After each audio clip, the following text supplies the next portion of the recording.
안녕하세요.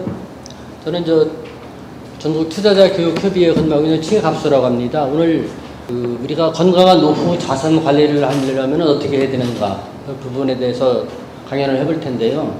첫 번째 프로그램에서는 자신의 자산 건강 체크리스트, 두 번째 파트에서는 성공적인 자산 관리를 하면 어떻게 할 것인지, 그다음에 마지막 부분에는 우리가 앞으로 얘기를 나눠보겠지만 국민연금이라든지 개인연금 같은 연금의 특징과 활용 부분, 이런 부분 다뤄볼 텐데요. 초대 손님은 김경로 미래신 자산운용의 소장님을 모셨습니다. 안녕하세요. 예, 안녕하세요. 이제 첫 번째 하나 질문을 좀 드리겠는데, 우리가 이제 자산 건강 체크리스트라고 해서 우리가 이제 몸이 아프게 되면 병원에 가지 않습니까?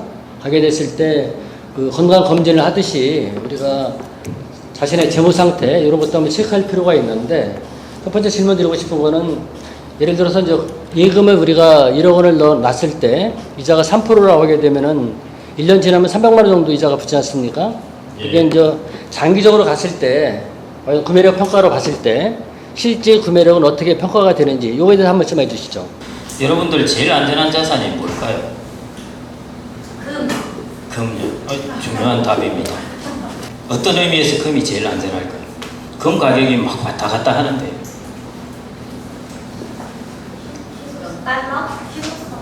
희소성. 금을 이제 어떤 관점에서 보느냐에 따라 다른데요. 내가 혹 주식시장도 닫혀버리고 ATM기도 열리지도 않고 이럴 경우에 내 가족이 그래도 먹고 살 수 있는 방법은 금입니다. 그런 의미에서 금은 최고로 안전한 자산입니다. 여러분들이 세계 어느 나라에 가도 금을 내밀면은 다 먹을 걸 얻을 수 있어요. 그래서 그런 관점에서 보면은 금은 가장 안전한 자산입니다. 그래서 그런 금은 좀 가지고 계셔도 돼요. 집에 여차하면은 내가 이걸 가지고 뭘 바꿀 수가 있으니까. 여러분들이 비행기 타고 어디 도망을 갔다 하더라도 거기 가서 쓸 수 있고. 그래서 홍콩 사람들이 이전에 중국 본토에서 도망올 때 땅이고 집이고 아무것도 못 가져왔는데 귀금속을 들고 왔기 때문에 아직도 홍콩 사람들은 귀금속을 되게 애지중지합니다. 내가 어디 가든지 이게 나를 먹여 살릴 수 있다는. 근데 그런 관점에서 보면은 금은 가장 안전한 자산인데요. 가격은 왔다 갔다 합니다. 그래서 트레이딩 하는 것, 금을 통해서 돈을 벌어보려는 사람한테는 위험한 자산이에요. 내가 비싼 가격에 금을 샀는데 다음날 금 가격이 뚝 떨어졌다. 이야, 이거 정말 위험하네. 이런 생각을 하는 거죠. 관점에 따라서 아주 다른데요. 그래서 예금이라는 것을 일반적으로 가장 안전하다고 생각을 하는데, 예금 자산 보시면은 하여튼 1995년에 이런 일이 일어났는데, 멕시코 사람들이 1월 달에 갑자기 이런 고함을 칩니다. 내 돈 어디 갔나 하고 막 부르짖어요. 중산층도 그렇고 돈이 많은 사람도 그렇고. 뭐냐, 예금에 안전하게 은행에 돈을 넣어놨는데 내 돈이 없어진 거예요. 페소 환율이 급락하면서 내 돈의 가치가 뚝 떨어져 버렸습니다. 예금이 안전하다고 생각했는데 대외 구매력으로 따져보니까 이것도 여차하면 불안할 수가 있습니다. 그 다음에 요즘 아르헨티나에서 일어나고 있는 일, 베네수엘라에서도 얼마 전에 일어났었죠. 베네수엘라 인플레가 너무 심해지면서요, 10억 원 현금 혹은 10억 원 예금의 가치가 거의 100만 원으로 떨어져 버렸습니다. 안전하지가 않습니다. 예금은 우리가 국내 기준으로 본다면 그렇지만 조금만 기준을 다르게 본다면 이런 문제가 있는 것입니다. 그래서 여러분들 과연 방금 이제 예금에 관해서 설명을 하셨는데, 가장 중요한 문제가 구매력에 관한 문제입니다. 그걸 한번 살펴보겠습니다. 그래서 여러분들은 오늘 이 문제만 하나, 다른 거는 차치하고요, 이것만 하나 기억을 해 놓으셔도 충분히 이게 제일 중요한 부분입니다. 예금 10년을 넣었다고 생각해도 되고요. 10년 동안 3% 이자를 지급하는 장기 국채가 있고요. 매년 물가 상승률이 3%, 이자 소득세율이 15.4%라면은 여러분들 10년 동안 여러분들이 버는 돈이 얼마이겠습니까? 1억 원을 하면은 아까 말씀하셨듯이 300만 원 한 해 이자가 들어옵니다. 10년 동안에 여러분들은 이걸 투자하시면은, 이 채권을 가지고 있으면은 얼마나 이득을 볼까요? 그냥 3천만 원이라고 볼 수가 있습니다. 그런데 일단 15.4% 이자를 원천 징수하거든요. 그래서 여러분들에게 들어오는 것은 254만 원입니다. 손에 들어오는 것은. 자, 그래서 이 테이블을 한번 보실게요. 254만 원씩 10년 동안 들어옵니다. 여러분들 지금 254만 원하고 10년 뒤에 254만 원의 가치가 같습니까? 틀립니까? 틀리죠. 예. 이제 이러면은 제가 이야기가 빨리 진행해도 됩니다. 이걸 잘 아시니까요. 물가만큼 가치가 떨어지는데요. 가치가 어떻게 떨어지냐면 이렇게 떨어집니다. 쭉. 그러니까 내가 살 수 있는 물건의 개수가 이렇게 줄어든다는 것이죠. 10년 뒤에 254만 원 받으면 189만 원에 해당되는 물건밖에 못 산다는 것입니다. 그래서 더해보니까 2167만 원이에요. 2540만 원이 아니라 대략 한 300만 원 정도 손해보죠. 여러분들 1억 사가지고 300만 원 정도 큰 돈입니까? 별로 안 커요. 10년 동안 300만 원. 제일 큰 부분이 어디 있냐면은 이 부분이 아니라요. 여러분들 1억 원 주고 10년짜리 채권 사면은 10년 뒤에 얼마를 돌려받습니까? 그냥 1억 원 돌려받습니다. 제가 청약예금 1993년에 300만 원 들었는데요. 지금도 통장에는 300만 원 찍혀 있습니다. 그게 바로 이게 특징인데요. 그러면 10년 뒤에 1억 원의 가치는 얼마일까? 구매력은. 계산을 해보면은 물가상승률 3%라고 그랬는데요. 7,441만 원입니다. 이 부분이 가장 타격을 받는 부분이에요.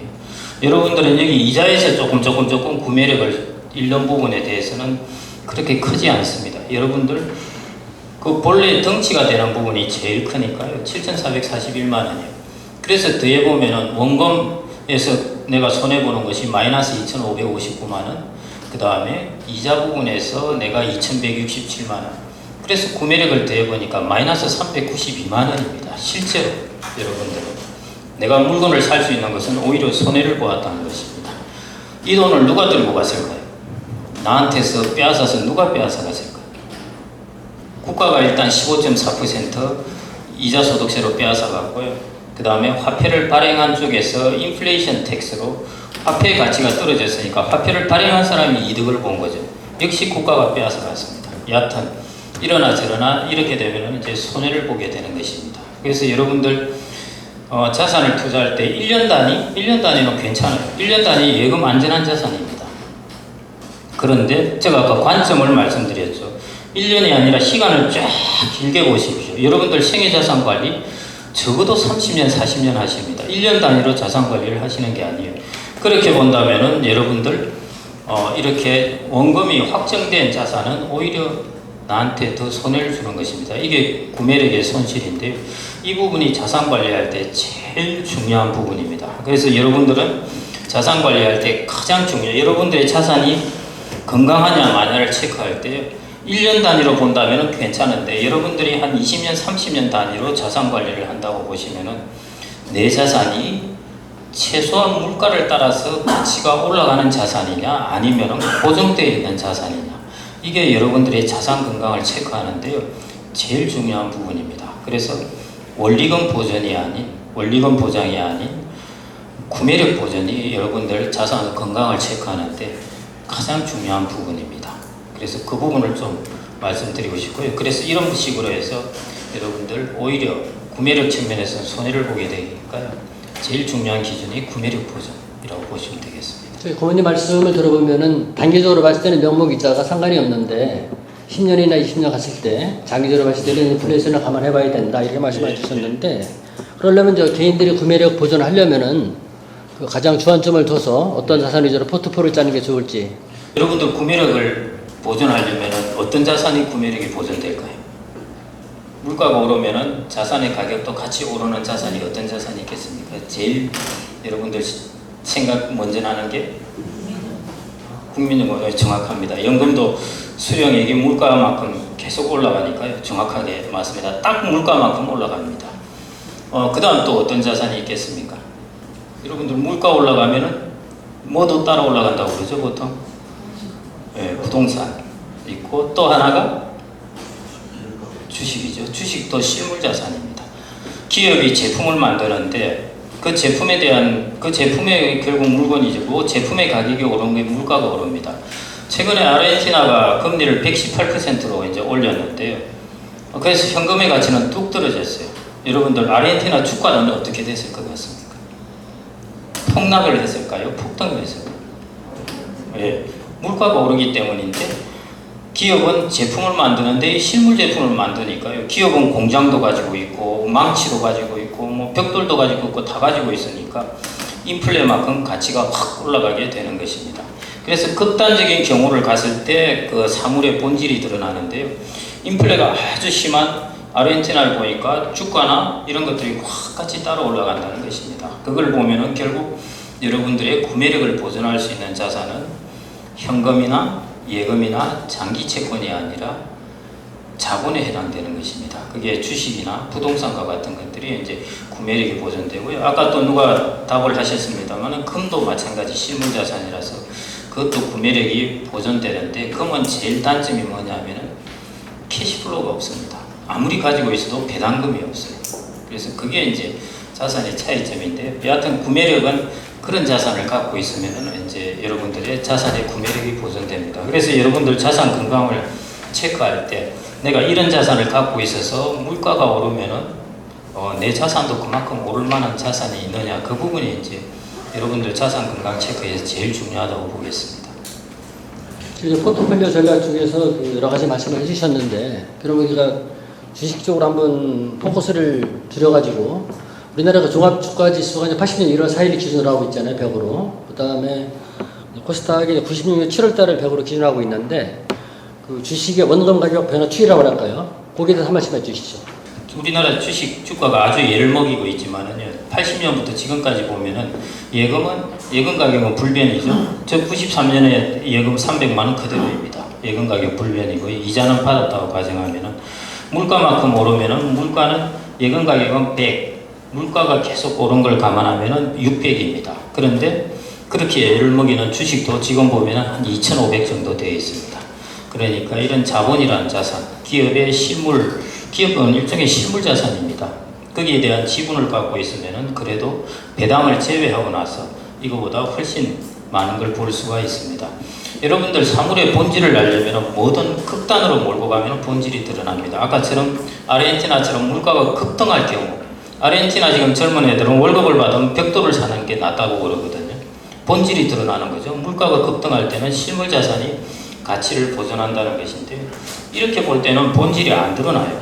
그런데 기간을 길게 보면은 자본의 본질은 거기서 드러납니다. 기간을 길게 보면은 어느 나라나 대부분 이런 거는 형성되게 됩니다. 그래서 이런 것들이 우리나라 주식 정말 개판이다 이야기하지만은 그래도 시간이 지나서 보니까 이렇게 성장하는 모습을 볼 수가 있습니다. 적어도 구매력보다는 훨씬 4배 정도는 이렇게 성장하는 모습을 볼 수가 있습니다. 그 다음에 이제 출산율 문제를 한번 거론해 보고 싶은데 그 자료 보게 되면 우리나라 현재 지금 출산율이 0.70으로 나와 있거든요. 그게 쉽게 얘기하면은 둘이 결혼해서 이제 한 명도 안 낳는 게 지금 현실인데 이럴 때 이제 저출산에 있어서 가지고서 그 자산 정책에 위해서는 또 젊은 세대들이 특히 어떤 전략을 짜는 게 좋을지 한번 한 말씀 해주시죠. 저출산 문제는 이제 제가 우리나라 인구의 구조라고 이야기를 하는 이유는요, 그냥 전체 인구의 숫자가 아니라 남자와 여자의 비중, 젊은 사람과 나이 든 사람의 비중, 이런 것들을 일컬어서 구조라고 그럽니다. 그래서 우리나라 인구 구조가 안 좋아진다는 것은 젊은 사람의 숫자에 비해서 나이 든 사람의 숫자가 너무 많아지니까 인구 구조가 안 좋아진다고 그러는데요. 우리나라 인구 구조가 안 좋아지는 수준은 제가 이렇게 한 20년 동안 데이터를 보아오면서 내린 결론은 우리나라 인구 구조는 붕괴된다는 것입니다. 거의 지금은 인구 구조에 마이너스가 나타나지도 않은 것이고요. 앞으로 한 5년, 10년 되면 이게 현저하게 나타나게 됩니다. 거의 인구 구조가 붕괴 수준에 이르게 되는데요. 여러분들 집이 붕괴할 것 같으면 어떻게 해야 됩니까? 대피를 해야 되죠. 마찬가지입니다. 우리나라 산업구조 괜찮아요. 우리나라 같이 산업구조가 이렇게 다 일정하게 좋은 나라가 거의 없습니다.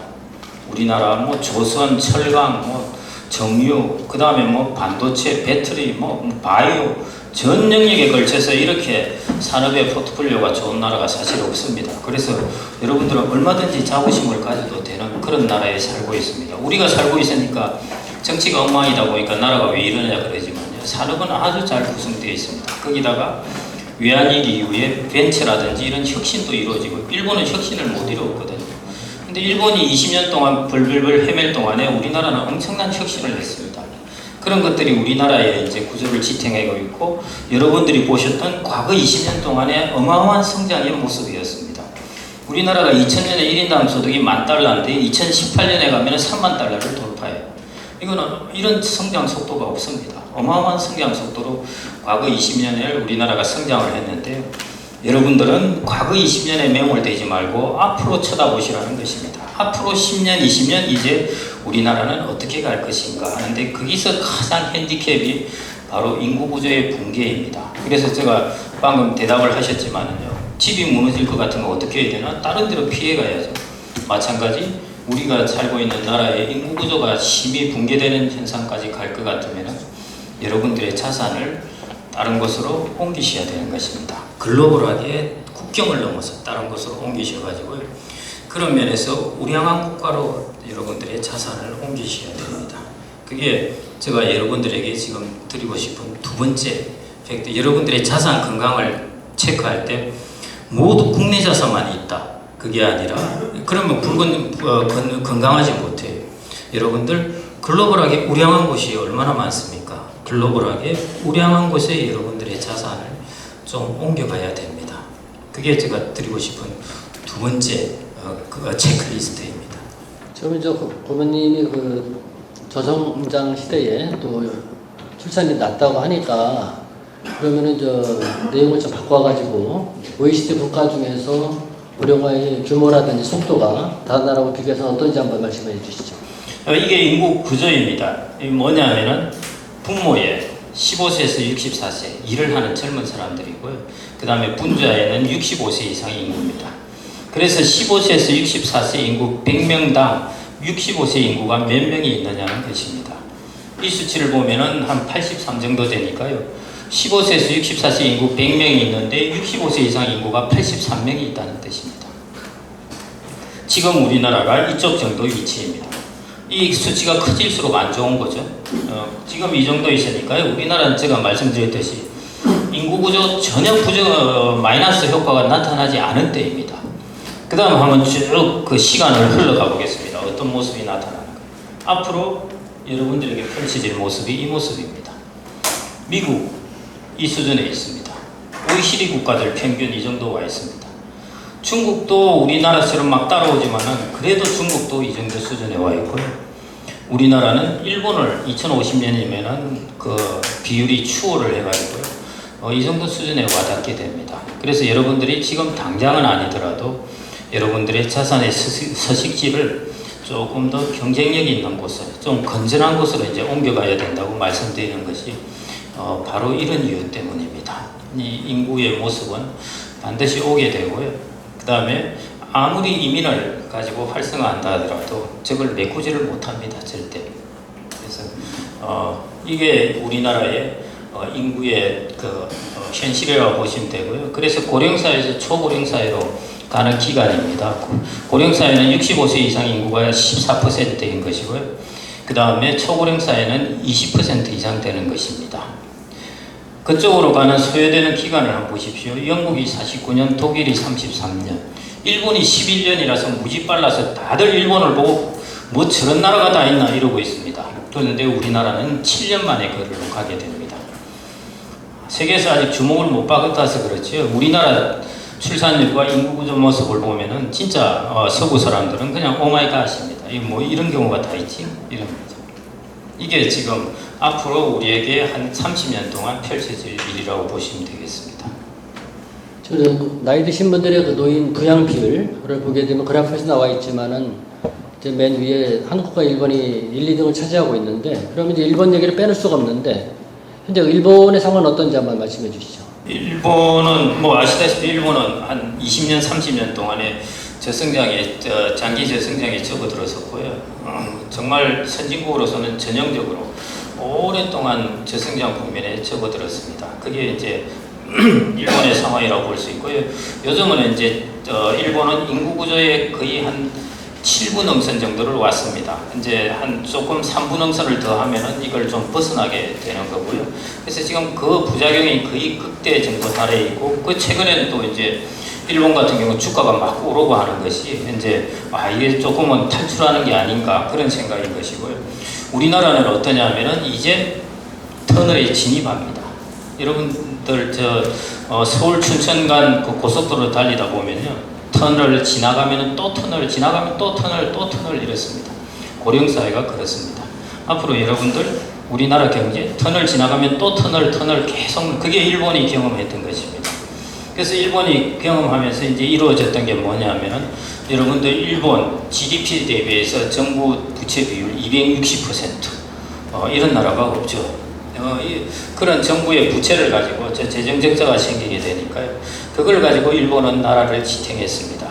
일본 대단한 나라예요. 이 세계적으로 이런 나라가 없습니다. 금리 0%, 정부 부채 260%, 그러면서 환율을 저 수준에 유지하고 있는 나라가 없습니다. 우리나라 정부 부채 260%, 금리 0%대로 유지하게 되면은 우리나라 환율이 날아갑니다. 일본이라는 한편으로 저렇지만은 우리나라가 일본처럼 간다? 저는 쉽지 않습니다. 우리나라는 뭐가 흔들리냐? 그런 식으로 일본처럼 막 정부 채무를 늘리고 금리를 낮추고 이러다 보면은 우리나라는 환율이 흔들흔들합니다. 앞으로 우리나라가 이제 저성장 고부채 사회에 들어가게 되는 것이죠. 꼭 일본처럼. 근데 일본은 그 중에 하나 강력하게 잡고 있는 것이 엔화라는 통화가 우리나라보다 훨씬 세계적으로 사람들이 좋아하는 통화입니다. 그런데 우리나라 원화를 세계적으로 사람들이 좋아하지는 않거든요. 이게 이제 가장 앞으로 저성장 고부채 사회에 오지만은 그런 부분에서 일본과의 가장 큰 차이라고 보시면 되겠습니다. 물론 또 다른 차이는 나중에 혹시 제가 여유가 되면 말씀드리겠습니다. 그러면 지금 제가 그래프를 보면서 느끼는 게 과거에 보니까 아베노믹스가 지금 기시다 총리가 들어오고 나서 아베노믹스가 성공인 실패인지 말들이 이번에서만 하고 있는데, 그러면은 일본 사람들이 이런 자산을 짤 때 어떤 포트폴리오 전략을 짰는지 그걸 한번 말씀해 주시죠. 일본 사람들은 연금, 보험, 예금 이게 자신의 포트폴리오의 항상 대부분이었고요. 20년 동안도 대부분 그렇게 포트폴리오를 유지해 왔습니다. 그런데 이제 2010년대를 넘어가면서 일본 사람들도 약간 포트폴리오를 바꾸기 시작합니다. 뭐냐면은 해외 자산의 비중을 늘리고, 해외 자산 중에서도 해외 채권, 엔화가 금리가 워낙 낮다 보니까요.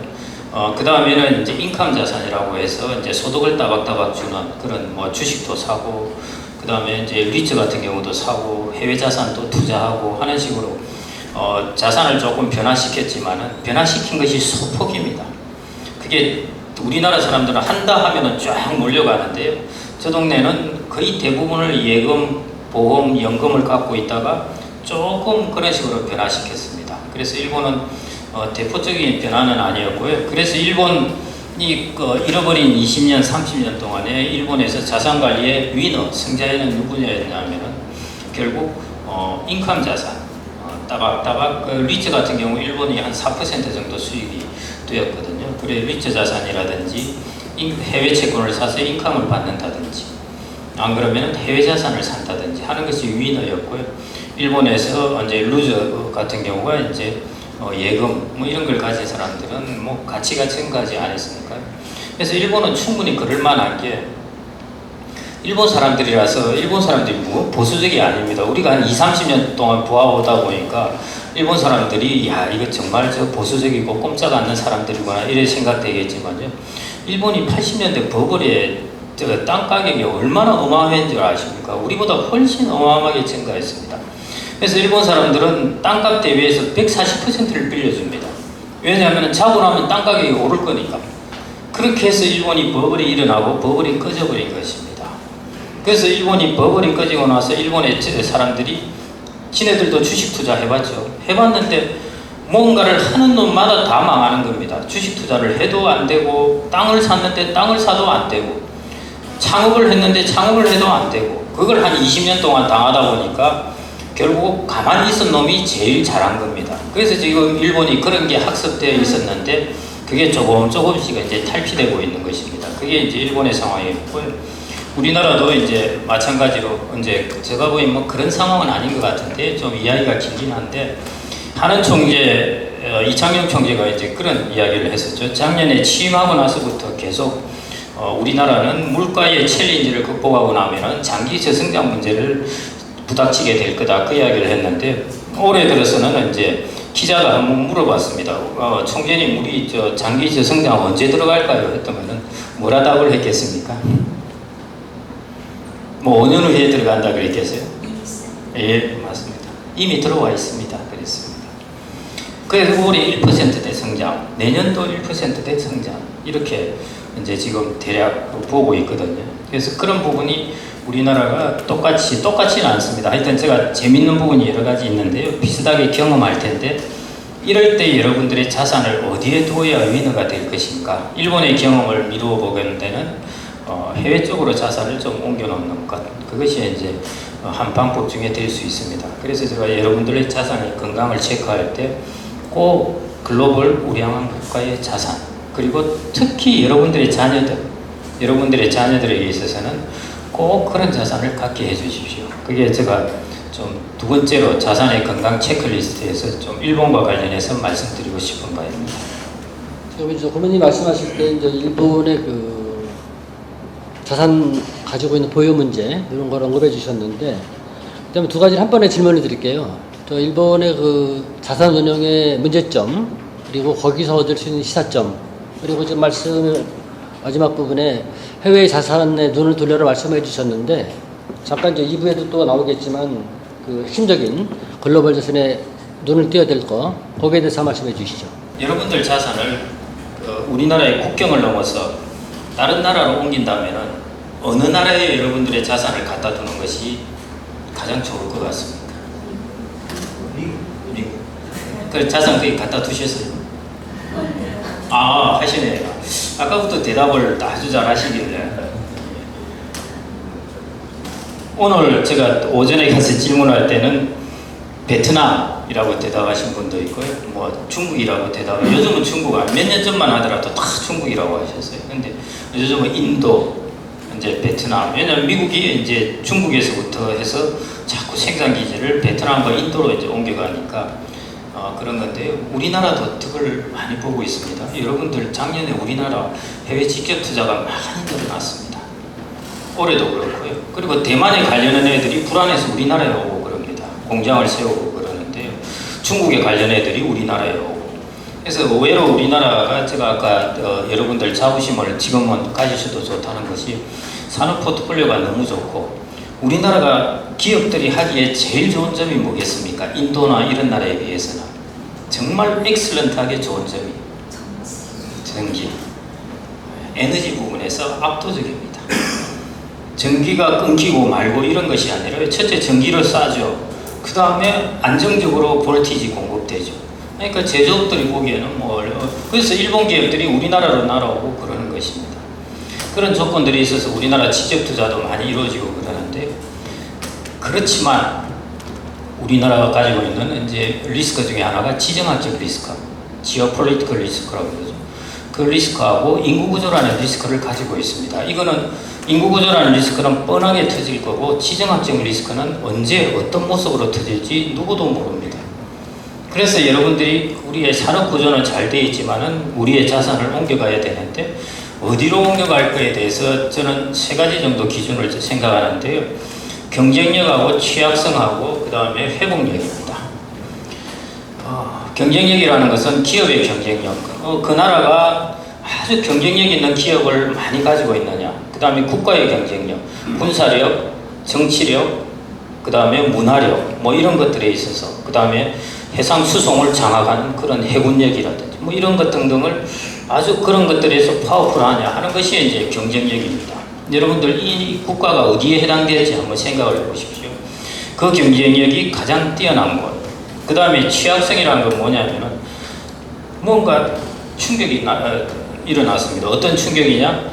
중국이 대만에 미사일을 쏘았다든지, 갑자기 해상 수송로에 해적이 나타났다든지, 이런 등등의 충격이 나타났을 때 어떤 곳은 한 1이라는 충격이 있으면 0.5라는 반응을 하는 곳이 있는데, 어떤 곳은 3이라는 반응을 하는 곳이 있습니다. 그 반응을 적게 하는 것, 그게 우리가 취약성이 적은 곳이죠. 취약성이 큰 곳은 조금만 하더라도 토끼가 놀라듯이 깜짝 놀라버리는 것입니다. 그런 곳이 있고, 조금 그러더라도 호랑이나 코끼리처럼 별로 크게 안 놀라고 잘 유지되는 곳이 있습니다.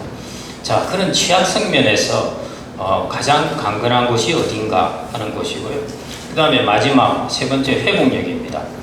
심리학에서 회복력이 되게 중요한데요. 어떤 사람은 막 외부적 고난을 받으면 막 우울해지고 우울한 게 극에 달해서 자살도 하고 그러는데요.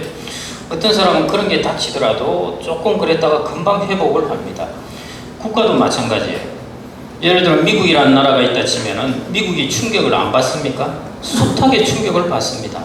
87년 블랙만데이 때도 주가가 하루 만에 20%가 떨어졌고요. 나스닥일 때는 개판이 됐고 나스닥일 때는 주가가 90% 떨어졌어요. 그 다음에 2008년 글로벌 금융위기 때는 주가가 50% 떨어졌어요. 그 다음 부동산은 엉망이 됐어요. 그런데 회복력입니다. 남미 국가들은 충격을 받고 나면 회복을 잘 못해요. 그래서 지금도 저렇게 인플레이션이 심한데요. 회복력이 좋은 국가여야 됩니다. 충격은 받을 수 있어요. 그런데 회복력이 좋은 국가나 회복력이 좋은 자산의 특징은 우량한 자산입니다. 우리나라가 외환위기가 왔을 때 싱가포르 투자청이나 이런 데 와서 샀던 게 뭐냐면은 광화문에 있는 서울 파이낸스 센터, 그 다음에 저 강남에 있는 강남 파이낸스 센터, 가장 우량한 자산을 사갔습니다. 회복력이 좋기 때문에. 그래서 여러분들이 자산을 가지고 계시더라도 글로벌로 갔을 때 회복력이 좋은 국가의 자산을 가지고 있어야 됩니다. 자, 그러면 이 세 가지 기준에서 여러분들에게 제일 이 세 가지 기준을 만족하는 곳이 어디겠습니까? 그게 지금 현재로서는 미국입니다.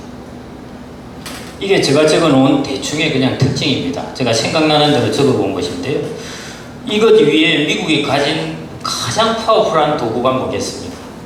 가장 강력한 무기가 군사력이고, 군사력을 바탕으로 뭔가를 가지고 있습니다. 핵, 어떤 것일까요? 미국이 가지고 있는 가장 강력한 파워. 통제력. 또 방금 뭐라고 그러셨죠? 네, 달러입니다. 달러가 기축통화라는 것은 저걸 가지고 금처럼 사용한다는 것이에요. 우리나라가 위기가 왔다. 야, 원화 마구 발행해 막 하면 어떻게 됩니까? 환율이 개판이 되죠. 그럼 아무리 발행해봐야 우리나라 대외 구매력이 떨어졌어요. 소용이 없어요.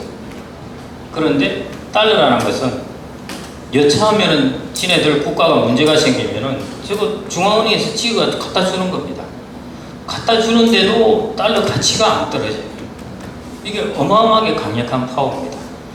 위기가 왔을 때마다 위기를 치료해 줄 수 있는 가장 강력한 파워가 기축통화입니다. 그래서 저거 유지하려고 미국이 군사력이고 뭐고 온갖 것 다 동원하고 있습니다. 지금 중국이라든지 러시아라든지 사우디아라비아가 슬슬슬 침해하고자 하는 것이 미국의 기축통화를 슬슬슬 침해해보고자 하는 것인데요.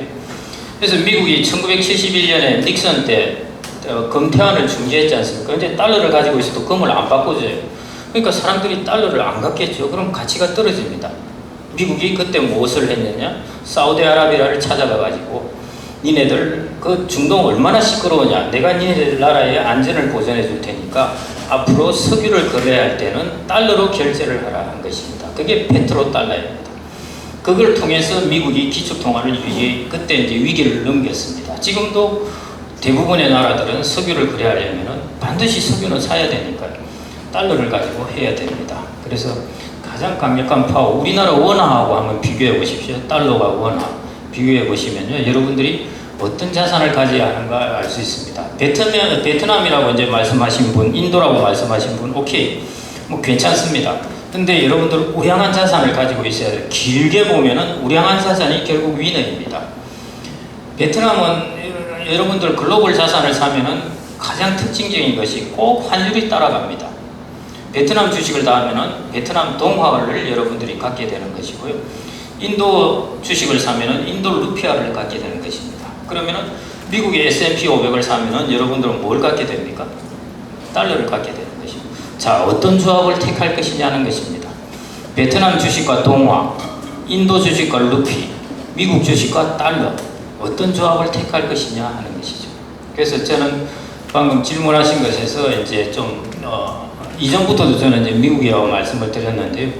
그 지금까지도 그 기준은 아직은 변하지 않는 것 같습니다. 그래서 여러분들이 글로벌 자산, 이제 우리나라의 지정학적 리스크, 그 다음에 인구 구조 변화 이런 것들에 직면해 가지고 자산의 일부를 이제 글로벌하게 분산을 해야 되는데요. 그럼 뭐 어디로 갖다 놓을까? 내 집이 약간 불안한데 어느 집으로 이사를 해야 될까? 그게 저는 이제 여러 나라가 있겠지만 그 중에서도 미국이라는 곳에 갖다 놓는 것이 가장 낫지 않을까 그렇게 생각합니다. 저희가 일부에서는 그 총론식으로다가 자신의 자산 체크를 위해서 어떤 부분에 포커스를 맞춰야 될지 이런 부분을 알아봤는데 잠시 후 2부에서는 이제 그러면은 성공적인 자산 관리를 위해서는 강론식으로 어떤 식으로 접근하는 게 좋을까를 알아보고자 합니다. 찾아가는 연금 자산교육 안내. 전국투자자교육협의회 직장인의 노후 대비를 위한 찾아가는 연금 자산관리 집합교육. 일반 기업체 임직원을 대상으로 연금 자산관리 전문가가 해당 기업체를 직접 방문하여 무료로 강의해 드립니다.